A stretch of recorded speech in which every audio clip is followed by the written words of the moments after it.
അനുഗ്രഹിക്കപ്പെടേണ്ട ആളുകൾ ശ്രദ്ധിച്ചു കേൾക്കുക. മുൻപ് പറഞ്ഞ കാര്യമാണ്, വീണ്ടും ശ്രദ്ധിച്ചു കേൾക്കുക. നിങ്ങളുടെ വിജയങ്ങൾ യഥാർത്ഥ ശത്രുവിനെ വെളിപ്പെടുത്തും. നിങ്ങളുടെ കഷ്ടതകൾ യഥാർത്ഥ സ്നേഹിതനെ വെളിപ്പെടുത്തും. ഇത് ശരിയാണോ അല്ലയോ? നിങ്ങളുടെ വിജയങ്ങൾ യഥാർത്ഥ ശത്രുക്കളെ വെളിപ്പെടുത്തും. കാൽവരി ടെമ്പിൾ 52 ദിവസങ്ങൾ കൊണ്ട് പണിയുന്നതിന് മുമ്പ് അനേകം ആളുകൾ എൻ്റെ ചുറ്റും ഉണ്ടായിരുന്നു. ദേവദാസ്, അങ്ങ് നല്ല രീതിയിൽ ദൈവവേല ചെയ്യുന്ന വ്യക്തിയാണ്, അങ്ങനെയാണ് ഇങ്ങനെയാണ് എന്ന് പറഞ്ഞുകൊണ്ട് എന്നെ വെറുതെ പുകഴ്ത്തുന്നവരുണ്ടായിരുന്നു. അവരെ എല്ലാവരെയും കണ്ടുകൊണ്ട് നല്ല ആളുകളാണ്, നല്ല ദൈവദാസന്മാരാണ് എന്ന് ഞാൻ വിചാരിച്ചു. എന്നാൽ 52 ദിവസങ്ങൾ കൊണ്ട് ഈ ആലയം നിർമ്മിച്ചതിൻ്റെ ശേഷം, ദൈവനാമത്തിന് മഹത്വം ഉണ്ടായതിൻ്റെ ശേഷം ഇവരുടെ യഥാർത്ഥ രൂപം വെളിയിൽ വന്നു.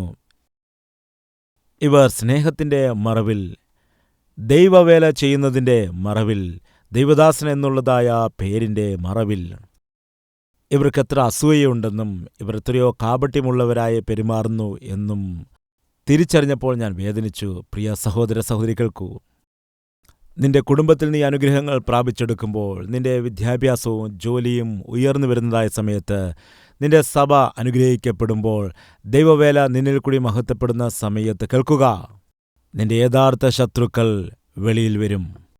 നിനക്കൊരു കഷ്ടതയുണ്ടാകുമ്പോൾ, നിനക്കൊരു രോഗമുണ്ടാകുമ്പോൾ, ഒരു ബുദ്ധിമുട്ടുണ്ടാകുമ്പോൾ, നിന്റെ യഥാർത്ഥ സ്നേഹിതരും വെളിപ്പെട്ടു വരും. ഇപ്പോൾ നമുക്കൊരു വചനഭാഗം വായിക്കാം. ശ്രദ്ധിക്കുക. 1 ശമൂവേൽ 16:21. ദാവീദ് ശൗലിന്റെ അടുക്കൽ വന്നു, അവന്റെ മുമ്പാകെ നിന്നു. അവനോട് വളരെ സ്നേഹമായി. ദാവീദിനെ കണ്ടപ്പോൾ ശൗലിന് അവനോട് ഒരുപാട് ഇഷ്ടം തോന്നി. ദാവീദിനെ കണ്ട ഉടനെ തന്നെ ശൗൽ അവനെ സ്നേഹിക്കുവാൻ തുടങ്ങി. റൈറ്റ്. 18 അധ്യായം 5 വാക്യം. ശൗൽ അയക്കുന്നിടത്തൊക്കെയും ദാവീദ് പോയി കാര്യാദികളെ വിവേകത്തോടെ നടത്തും. അതുകൊണ്ട് ശൗൽ അവനെ പടജനത്തിന് മേധാവിയാക്കി. ഇത് സർവ്വജനത്തിനും ശൗലിന്റെ ഭൃത്യന്മാർക്കും ബോധിച്ചു. അവർക്കിതിഷ്ടമായി. ദാവീദിനെ എല്ലാവരും സ്നേഹിക്കുകയാണ്.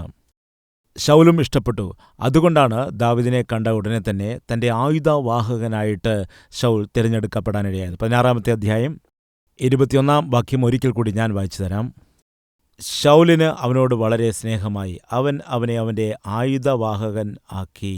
നോക്കുക, ആയുധങ്ങൾ വഹിക്കുന്നതായ ആ പോസ്റ്റ്, ആ സ്ഥാനം ദാവീദിന് കൊടുത്തു.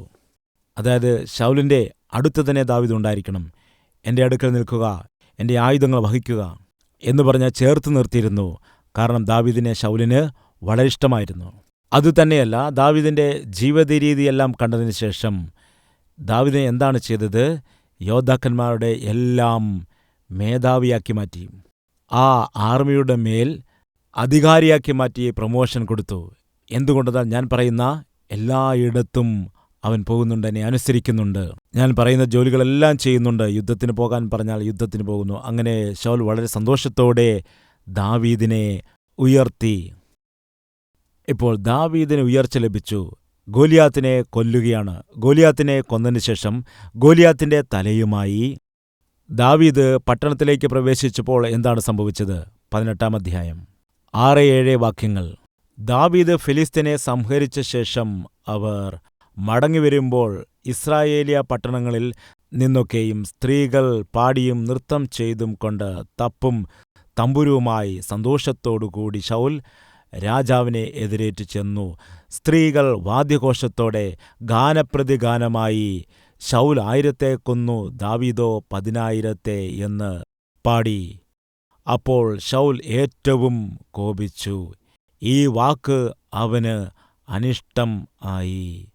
അവർ ദാവീദിന് 10,000 കൊടുത്തു, എനിക്ക് 1000 മാത്രമേ തന്നുള്ളൂ. ഇനി രാജത്വമല്ലാതെ അവന് കിട്ടുവാൻ എന്തുള്ളൂ എന്ന് അവൻ പറഞ്ഞു. അന്നുമുതൽ, ശ്രദ്ധിക്കുക, അന്നുമുതൽ ശൗലിന് ദാവീദിനോട് കണ്ണുകടി തുടങ്ങി എന്നെഴുതിയിരിക്കുന്നു. അനിഷ്ടമുണ്ടായി. Success reveal true enemy. വിജയം യഥാർത്ഥ ശത്രുക്കളെ വെളിപ്പെടുത്തുന്നു. അപ്പോൾ വരെയും ദാവീദിനെ ഇഷ്ടപ്പെടുന്നതായിട്ടാണ് കാണുന്നത്. അന്നുവരെയും ശൗൽ ദാവീദിനെ സ്നേഹിക്കുന്നതാണ് കാണുന്നത്. പ്രിയ സഹോദരങ്ങളെ, കേൾക്കുന്നുണ്ടോ? നിന്റെ ചുറ്റുപാടുമുള്ള ആളുകൾ നിന്നോട് അടുപ്പമുള്ളവരായി, നിന്നോട് സ്നേഹമുള്ളവരായിട്ട്, നന്ദിയുള്ളവരായിട്ട് ഒക്കെ കാണുന്നുണ്ടാകാം. നിന്നെ പ്രോത്സാഹിപ്പിക്കുകയും അഭിനന്ദിക്കുകയും ചെയ്യുന്ന വ്യക്തികളായിരിക്കാം. എന്നാൽ ഒരു പ്രാവശ്യം നിന്റെ ജീവിതത്തിൽ നിന്ന് വിജയമുണ്ടാകട്ടെ. ഒരു ദിവസം നിന്റെ ജീവിതത്തിൽ ആയിരുന്ന അവസ്ഥയിൽ നിന്നും ഉന്നതമായ സ്ഥിതിയിലേക്ക്, കൂടുതൽ ആത്മീയമായും ഭൗതികമായും ഉയർന്ന സ്ഥാനത്തേക്ക് എത്തുകയാണെങ്കിൽ ഇവർ നിന്റെ ശത്രുക്കളായി മാറും. അപ്പോൾ വരെ സ്നേഹത്തോടെ പെരുമാറിയെന്നതായ ശൗൽ പെട്ടെന്ന് തൻ്റെ യഥാർത്ഥ രൂപം വെളിപ്പെടുത്തുകയാണ്. എന്താണ് സംഭവിച്ചതെന്നറിയാമോ? അവൻ്റെ ഹൃദയത്തിൽ അസൂയ കൊണ്ട് നിറഞ്ഞു. അസൂയ കൊണ്ട് നിറഞ്ഞിട്ട് അന്നു മുതൽ ദാവീദിനോട് എന്താണ് പറയുന്നത്? കണ്ണുകടി തുടങ്ങിയെന്ന് കാണുന്നു. കണ്ണുകടി ഉണ്ടായിട്ട് എന്തു ചെയ്തതെന്നറിയാമോ? 8-ാം അധ്യായത്തിൻ്റെ 5-ാം വാക്യത്തിൽ എന്താണ് കാണുന്നത്? എല്ലാ സൈന്യത്തിൻ്റെ മേധാവിയാക്കി ദാവീദിനെ മാറ്റിയെന്നാണ് കാണുന്നത്. പിന്നീട് അസൂയ കാണിക്കുകയാണ്. അസൂയ കാണിക്കുന്നതിന് മുൻപ് ദാവീദിനെ അധികാരിയാക്കി മാറ്റി. തന്നിൽ അസൂയ വന്നതിന് ശേഷം ആ അസൂയയുടെ കാരണം എന്താണ്? ദാവീദിനുണ്ടായതായ വിജയമാണ്. ദാവീദിനുണ്ടായതായ വിജയം അവൻ്റെ ശത്രുവിനെ വെളിപ്പെടുത്തി.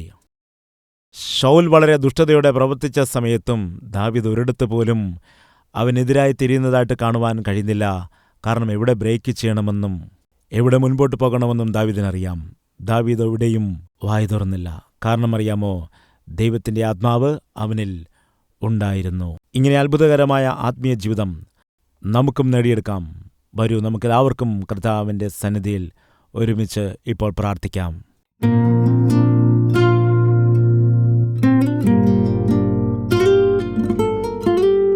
മഹാപരിശുദ്ധനായ സ്നേഹവാനായ പിതാവേ, ഈ ദിവസം വളരെ വ്യക്തമായി ഞങ്ങളോട് സംസാരിച്ചതോർത്ത് അങ്ങയെ സ്തുതിക്കുകയും മഹത്വപ്പെടുത്തുകയും ചെയ്യുകയാണ്.